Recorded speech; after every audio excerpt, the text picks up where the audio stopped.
What happens when a brand built entirely on excess suddenly runs out of it? In 2025, Donatella Versace stepped down. For nearly 3 decades, she wasn't just the creative director.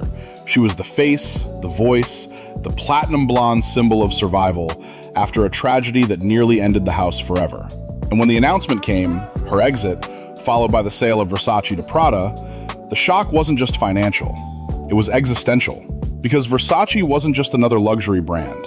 In the 1980s and 90s, Versace was fashion.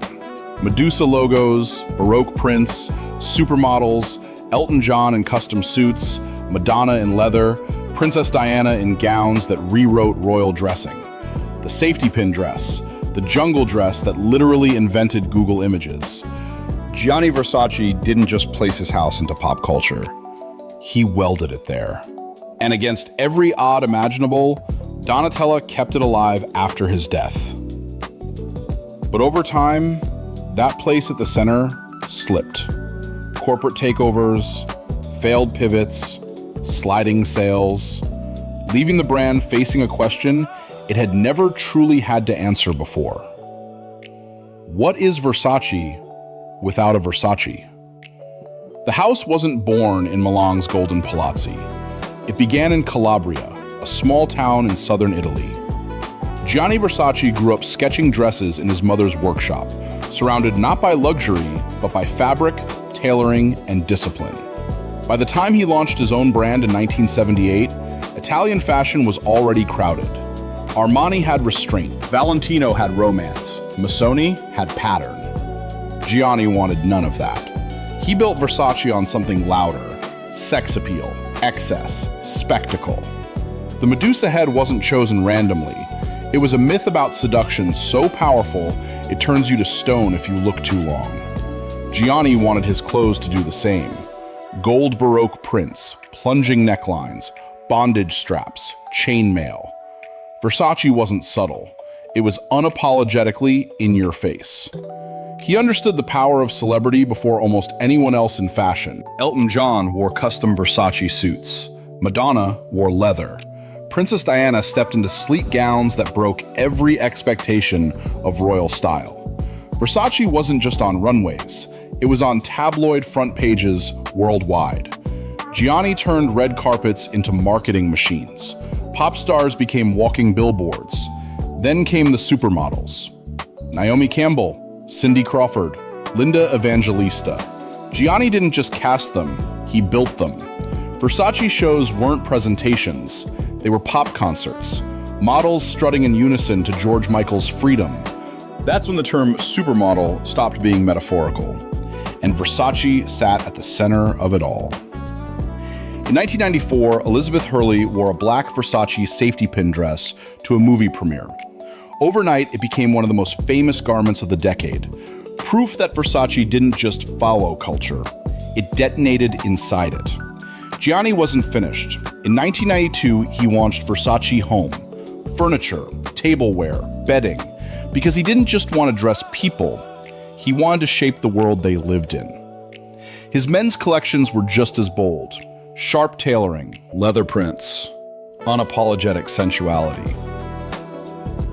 Versace wasn't minimalism. It was a complete universe of excess.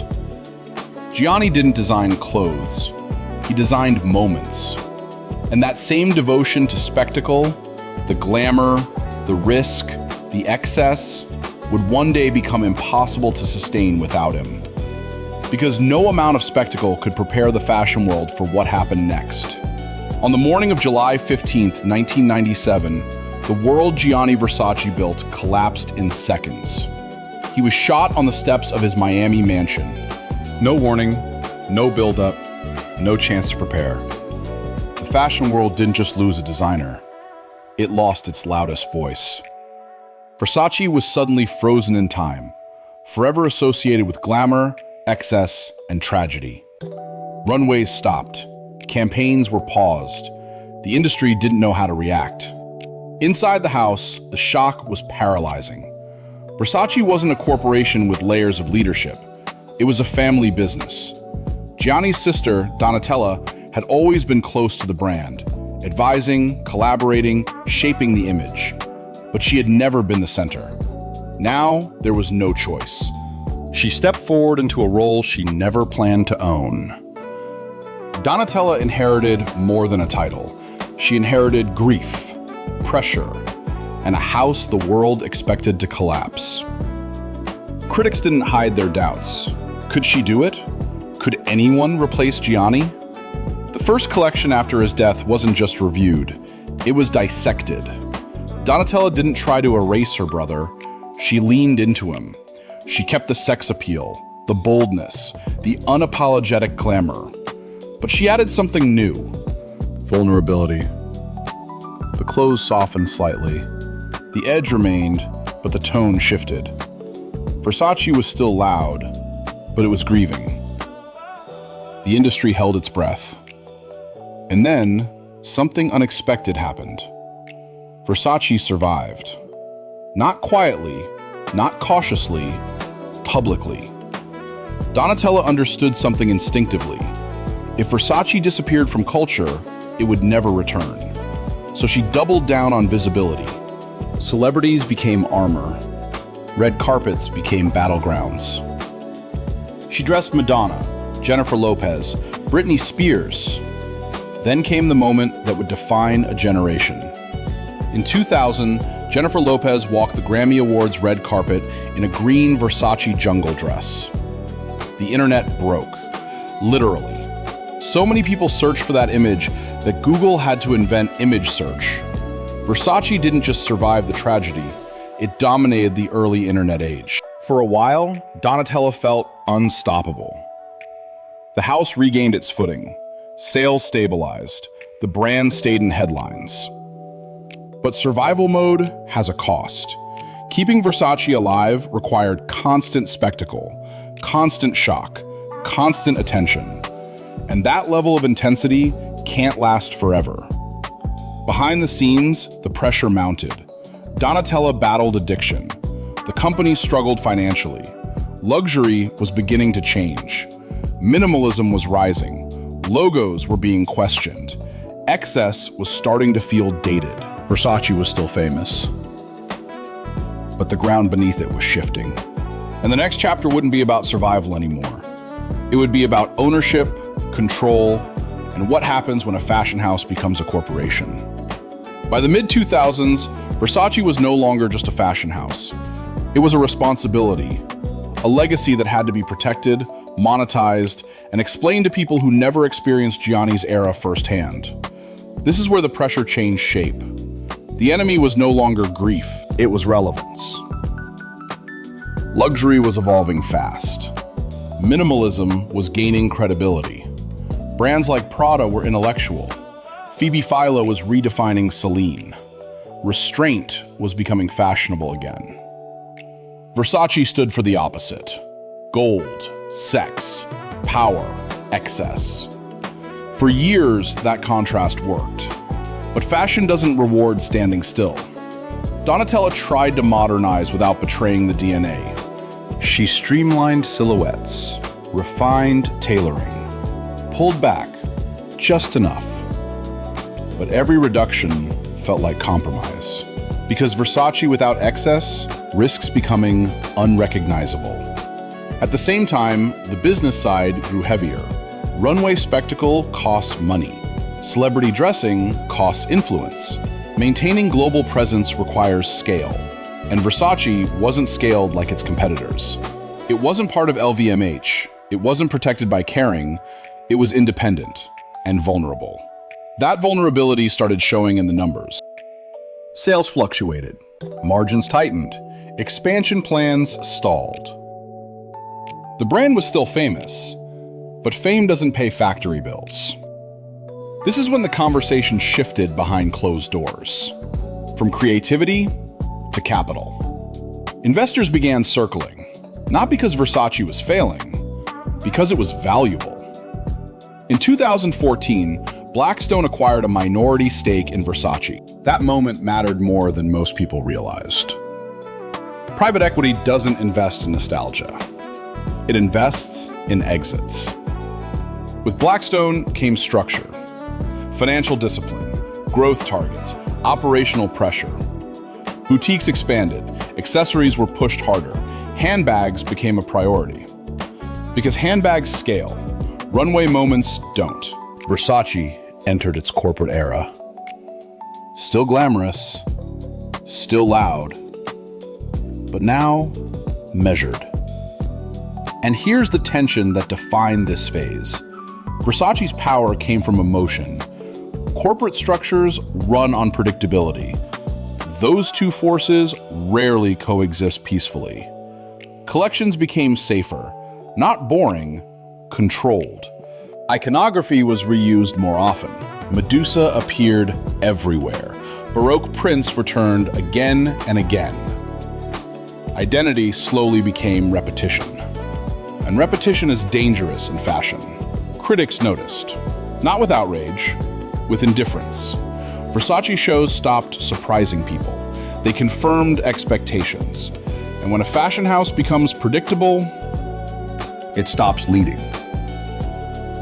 Donatella felt this shift deeply. She wasn't disconnected. She was exhausted. Decades of carrying grief, image, and pressure.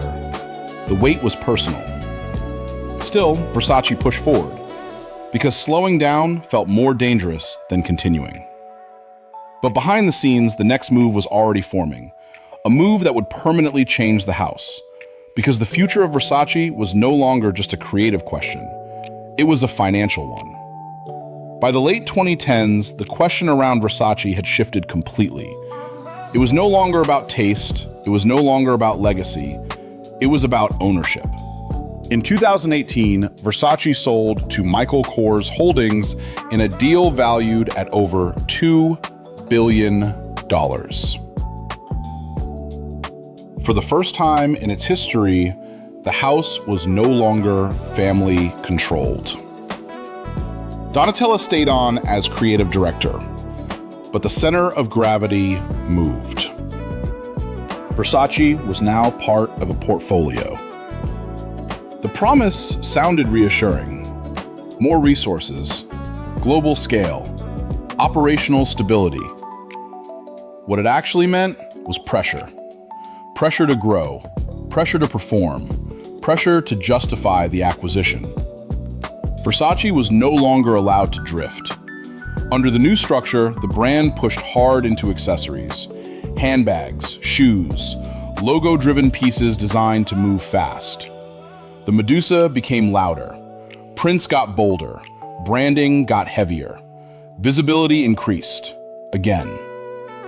For a moment, it worked. Sales improved. The brand stayed present. Versace remained recognizable to a global audience. But something subtle was happening beneath the surface. Luxury was changing direction. Quiet luxury entered the mainstream conversation. Logos began to feel aggressive. Excess started to read as insecurity. The culture that once celebrated Versace's volume was now leaning away from it, and Versace had no off switch. Because excess wasn't a strategy, it was the brand. This created a tension no campaign could solve. If Versace stayed loud, it risked becoming outdated. If it softened, it risked losing itself. Donatella tried to walk that line. Some collections pulled back, others doubled down. The inconsistency showed. Then came the pandemic. Runways stopped, red carpets disappeared, spectacle lost its stage. For a house built on visual dominance, this was devastating. Versace without spectacle felt exposed. The clothes were still bold, but the world wasn't watching the same way anymore.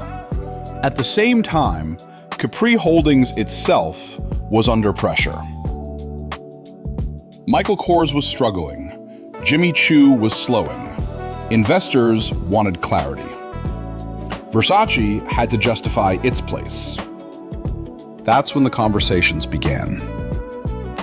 Not about collections, about exit. In 2024, rumors surfaced that Capri was exploring options for Versace. And in 2025, it happened. Versace was sold to Prada, a house of restraint acquiring a house of excess. The symbolism was impossible to ignore. Soon after, Donatella announced she would step away. Not abruptly, not dramatically, deliberately. Her exit wasn't framed as failure. It was framed as completion. She had carried Versace through grief, fame, corporatization, and cultural shifts. And she had reached the end of what her version of the house could sustain. Versace now enters a new chapter, one that will likely involve less noise, more structure, more discipline. Whether that strengthens the brand or erases it remains to be seen. Because Versace has never been about balance. It has always been about impact. And Donatella's true legacy isn't a silhouette or a logo. It's survival. She proved that a fashion house could endure tragedy, obsession, and change, and still matter, even if it had to become something else to do so. Versace didn't fade quietly. It evolved loudly. If you enjoy deep, honest breakdowns like this, stories that go beyond hype and headlines, make sure you subscribe.